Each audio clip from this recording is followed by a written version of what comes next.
Manajer tim Repsol Honda, Alberto Puig, pasrah dengan kondisi yang dialami sang pembalap, Marc Marquez. Ia hanya bisa berharap Marquez segera pulih. Marquez mengalami gegar otak serta gangguan pada saraf matanya usai terjatuh ketika berlatih motocross pada Sabtu, 30 Oktober 2021. Akibatnya, Marquez absen pada dua balapan terakhir MotoGP 2021 di Algarve dan Valencia. Ia juga dipastikan absen pada tes pramusim MotoGP 2022 yang digelar di sirkuit Jerez pada 1/8-19 November 2021. Jelas tak ada kesempatan untuk Marquez ikut tes pramusim di Jerez. Sayangnya hal-hal ini terjadi dan ketika itu terjadi, tak ada yang bisa kita lakukan, tapi kami menunggu. Puig pun tak meragukan kemampuan Marquez yang dapat tampil impresif pada beberapa musim sebelumnya. Terbukti, ia mampu mempersembahkan 3 kemenangan dalam kondisi belum 100% fit. Kami memahami nilai pebalap, potensinya, dan tak ada yang perlu kami jelaskan. Kami tak akan melakukan sesuatu yang istimewa, tetapi kami akan menunggu sampai Marc kembali bugar. Puig pun berjanji akan melakukan komunikasi dengan para pembalap agar dapat mengembangkan motor Honda yang lebih baik untuk musim depan. Honda akan terus bekerja untuk musim depan.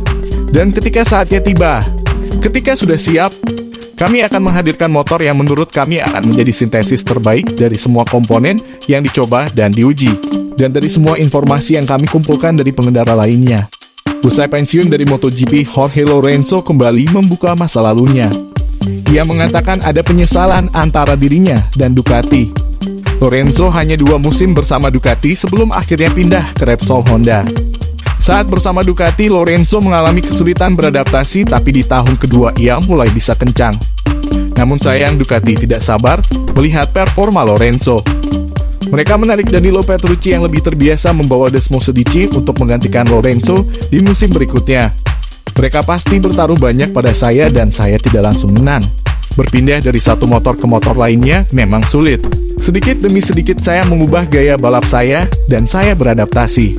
Sayangnya terlepas dari kerja keras para insinyur, pada awal 2018 hasilnya lebih buruk daripada di akhir 2017. Ducati kehilangan kesabaran dan memutuskan untuk fokus pada Petrucci.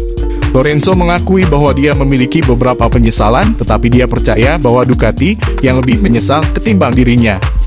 Ketika saya berganti dengan Honda dan saya mulai mendapatkan hasil, Ducati memiliki lebih banyak penyesalan daripada saya. Tapi saya pikir melihat jangka panjang kami berdua, Ducati dan saya, kami bertanya pada diri sendiri apa yang bisa terjadi dengan sedikit kesabaran. Tak seperti beberapa musim yang lalu di mana Ducati cuma kerap unggul di lintasan lurus. Musim ini Bologna, pabrikan Italia tersebut sukses tampil ganas di berbagai tipe lintasan. Dilansir dari GP1, Joan Mir dibuat terbelalak dengan dominasi Ducati di GP Valencia akhir pekan lalu. Juara dunia MotoGP 2020 tersebut mengatakan bahwa ia frustrasi dengan hasil balapan Valencia. Saya tak punya keunggulan yang bisa dimanfaatkan untuk bertarung melawan Ducati, ini adalah kondisi yang membuat frustrasi. Dulu motor mereka lebih bertenaga namun boros ban, jadi mereka harus hati-hati saat berbelok. Kini mereka tak lagi mengalami itu. Selain itu, Mir menilai bahwa Ducati telah mengalami kemajuan pesat dibanding dengan tahun lalu saat ia meraih gelar juara dunia. Pada dasarnya Ducati lebih cepat 15 detik dari tahun lalu. Jika Anda melakukan analisa, mereka telah jauh berkembang. Itu tadi informasi tentang MotoGP pada kali ini. Jika kalian menyukai informasi mengenai MotoGP, jangan lupa like, komen, dan subscribe channel ini.